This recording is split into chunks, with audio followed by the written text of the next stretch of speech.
Hello everybody, welcome back to my channel. So this is Shreya back here with the next part of the constitutional design. So पिछले part में हमने chapter का बहुत सारे topics discuss कर लिए थे एंड इस चैप्टर में हम लोग डिस्कस करने वाले हैं about the Indian constitution, about the making of our constitution. So let us start with problems faced by the drafters during the making of the Indian Constitution. Indian constitution जब बना तो जिन लोगों ने इसे ड्राफ्ट किया, जिन लोगों ने इसे बनाया, तो उन्हें कौन कौन से प्रॉब्लम्स फेस करने पड़े, हम उनके बारे में डिस्कस करेंगे. सबसे पहली बात तो ये कि इंडिया जो है वो एक वास्ट कंट्री थी भी और है भी. ओके, इस वास्ट कंट्री में पॉपुलेशन भी बहुत ज़्यादा थी. It was a vast country with a high population. तो इतने सारे लोगों के लिए, अलग अलग रिलीजन्स के लोगों के लिए, अलग अलग कास्ट के लोगों के लिए, अलग अलग विचारों वाले लोगों के लिए कॉन्स्टिट्यूशन बनाना एक खुद में ही एक बहुत ही बड़ा टास्क था ड्राफ्टर्स के लिए बनाने वाले में.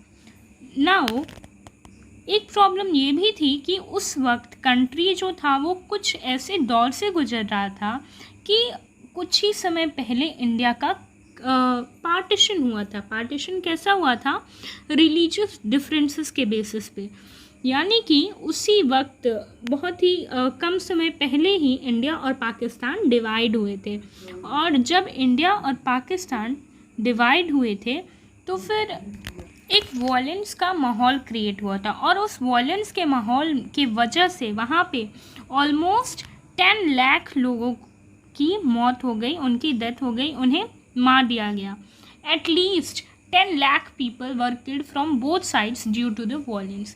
यहाँ पे एटलीस्ट लिखा हुआ है, यानी कि कम से कम 10 लाख. इट मीन्स हम लोग मान सकते हैं कि 10 लाख से भी ज़्यादा लोग. यानी कि आप लोग इस वक्त देख सकते हो कि इंडिया जो था या फिर हमारी जो कंट्री थी पहले, उसका सिचुएशन कैसा रहा था जब कॉन्स्टिट्यूशन फॉर्म करना था.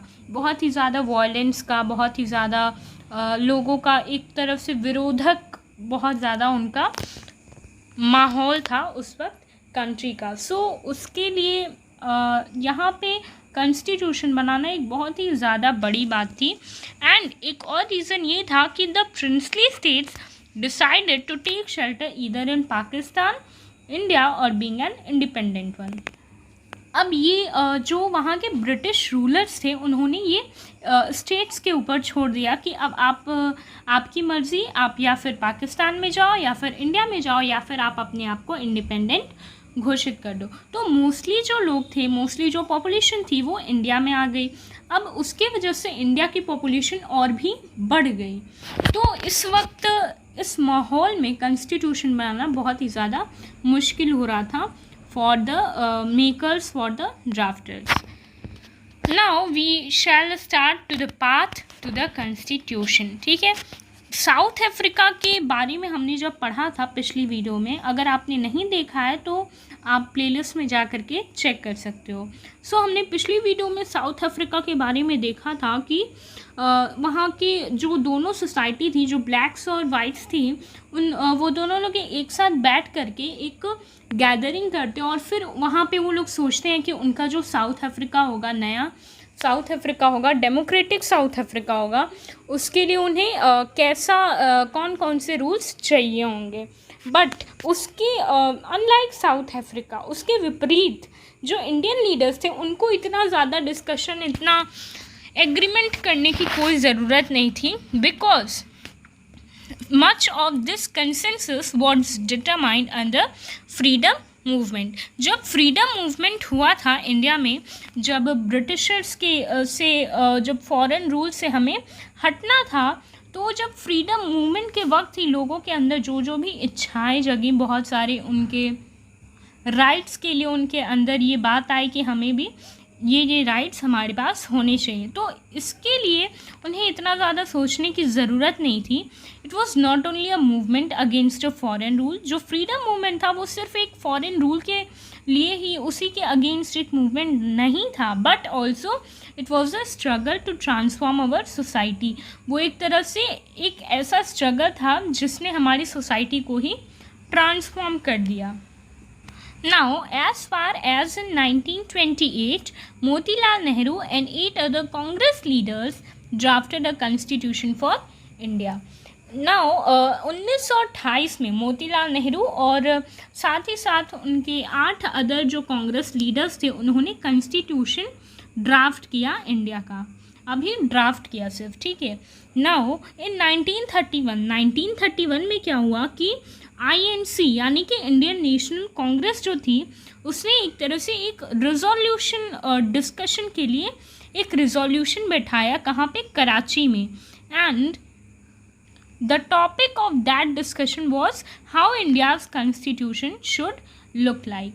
Now, after getting all about the documents, they concluded that universal adult franchise, right to freedom and equality, and to protect the rights of minorities in the constitution of India should be included. यानी कि फिर जब उन्होंने discussion किया, अलग अलग लोगों के मतों को, उनके डॉक्यूमेंट्स को चेक किया, फिर एट लास्ट में वो लोग इस कंक्लूज़न पे पहुँचे कि वो लोग यूनिवर्सल एडल्ट फ्रेंचाइज पर right to freedom, right to equality and right to protect the rights of minorities, इन सारी चीज़ों को अपनी कॉन्स्टिट्यूशन में इंक्लूड करने का फैसला लिया। Some basic values were accepted by all the leaders much before the constituent assembly met to make a constitution. यानी कि उस डिस्कशन की वजह से बहुत सारे लीडर्स कुछ बेसिक वैल्यूज़ को एक्सेप्ट कर लिए और बहुत सारा जो कॉन्स्टिट्यूशन के जो मटेरियल्स थे वो ऑलरेडी रेडी हो गए थे before the constituent assembly met to make a constitution. Now let us see about the factors which contributed in the making of the constitution of India. यानी कि अब हम लोग उस फैक्टर्स के बारे में जानेंगे जिसने कॉन्स्टिट्यूशन ऑफ इंडिया को बनाने में बहुत ही ज़्यादा कंट्रीब्यूट किया, बहुत ही सहायक रहे। तो वो फैक्टर्स कुछ ये हैं कि national movement, role of British rule, voting rights, experience of Indian leaders, world events relating to the idea of a secured city constitution. So अब हम लोग इसे बारी बारी से इसके बारे में थोड़ा थोड़ा डिस्कस करेंगे। सो सबसे पहले नेशनल मूवमेंट। तो नेशनल मूवमेंट जो था वो सिर्फ एक ऐसा एक फॉरेन रूल के लिए ही एक स्ट्रगल नहीं था, but it was also for transforming the powers in the hands of our own society and leaders. So national movement वो सिर्फ फॉरेन रूल के अगेंस्ट ही हमारा स्ट्रगल नहीं रहा है। ये हमने अभी पिछले स्लाइड में पढ़ा है कि जो नेशनल मूवमेंट था वो सिर्फ फॉरेन रूल के अगेंस्ट ही स्ट्रगल नहीं था, but it was also for transforming the powers in the hands of our own citizen, our own society, our own leaders. Now moving further, let us know about the role of British rule in contributing about the Indian constitution. Okay, so the familiarity with the political constitution of colonial rule also helped to develop an agreement over the constitutional design. यानी कि जब colonial rule आया था तो उसमें जो भी politics थी, जो भी कॉन्स्टिट्यूशन थी उन ब्रिटिशर्स की, उसने हमारे अंदर जो है एक तरह से एक एग्रीमेंट डेवलप कर दिया जो कि हमारे कॉन्स्टिट्यूशन को डिज़ाइन करने में बहुत ही ज़्यादा यूज़फुल, हेल्पफुल रहा। सो इनडायरेक्टली ब्रिटिश रूल के भी रोल के वजह से हमारा कॉन्स्टिट्यूशन बहुत ही बेटर है। Now let us know about the voting rights. ठीक है, सो ब्रिटिश इंडियन स्टेट्स के लिए मेंबर्स को इलेक्ट करने के लिए रिच और एजुकेटेड पर्सन को वोटिंग राइट्स दिए गए जो कि बहुत ही ज़्यादा कम थे। जाहिर सी बात है उस वक्त इंडिया में एजुकेशन सिस्टम उतनी अच्छी नहीं थी कि सारे लोग लिटरेट रहें या फिर majority of people would be literate. There were so many of illiterates. तो यहाँ पे वोटिंग राइट्स किसे दी गई थी? सिर्फ रिच एंड एजुकेटेड पर्सन को, and those were very less in numbers which makes the power of Indian leaders weak. अब Indian leaders की जो पावर थी उसे ये बहुत ही ज़्यादा वीक कर देती है। जब इंडियन लीडर्स की पावर बहुत ज़्यादा वीक कर देती है तो जाहिर सी बात है उनके मन में एक द्वेष की भावना जगेगी कि हमें तो फ्रीडम चाहिए, हमें अब अगर हमारा कोई कॉन्स्टिट्यूशन बनेगा तो हम उसमें कुछ ऐसा करेंगे कि वोटिंग राइट सबको मिले, अधिकतर लोगों को मिले। सो ये एक बहुत ही ज़्यादा कंट्रीब्यूटिंग पॉइंट रहा। And next one is about the experience of Indian leaders. अब हम लोग ये देखेंगे कि इंडियन लीडर्स के एक्सपीरियंस ने क्या कंट्रीब्यूट किया। तो the experience which was joined by the Indian leaders in working of the legislative institutions proved to be very useful for the country in setting up their own constitution। जब Indian leaders के पास ये experience आए, कैसे experience आए, in the working of legislative institution, legislative institutions में काम करके और उसके बारे में एक्सपीरियंस ले करके बहुत ही ज़्यादा सहायक ये साबित हुए हमारी कंट्री के लिए, ताकि ये एक बेटर कॉन्स्टिट्यूशन बना सकें। नाउ अब हम लोग नेक्स्ट देखेंगे कौन से ऐसे वर्ल्ड इवेंट्स थे जो कि हमारे कॉन्स्टिट्यूशन ने इसे एक्सेप्ट किया, उसे सीख ली और वो सारी चीज़ें भी हमारे कॉन्स्टिट्यूशन में ऐड हो गई। तो सबसे पहला तो यूएस का ऐसा इवेंट था that was right to will which gives us the right to will, और which was the republican form of government, जिससे कि हमारी इंडियन कॉन्स्टिट्यूशन था वो भी अफेक्टेड हो गया और उसने भी Republican form of government form करने की सोच ली।